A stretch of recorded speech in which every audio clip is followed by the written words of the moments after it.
আল্লাহ পাক মুসলমানকে বললেন, মুসলমান আমাকে ভয় করার মতো ভয় করো, আর যখন তুমি কবরের মধ্যে আসবা মুসলমান না হয়ে কবরের মধ্যে আসবা না। অর্থাৎ আল্লাহ পাক বুঝাই দিলেন, তুমি প্রকৃত মুসলমান হয়ে কবরের মধ্যে প্রবেশ করবা। এখানে চিন্তার বিষয় একটা, আল্লাহ পাক মুসলমানকে বললেন, মুসলমান তুমি মুসলমান হয়ে কবরে আসো।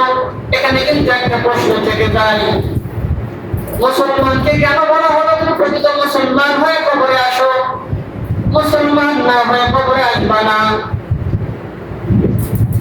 একবার আল্লাহ পরিষ্কার করে দিলেন, আমার দাদা মুসলমান, আমার বাবা মুসলমান, আমি ওনার বংশ অনুযায়ী মুসলমান। এই মুসলমান আসলে মুসলমান নয়। প্রকৃত মুসলমান হয়ে কবরের মধ্যে যাওয়ার ঘোষণা আল্লাহ পাক দিয়ে দিলেন।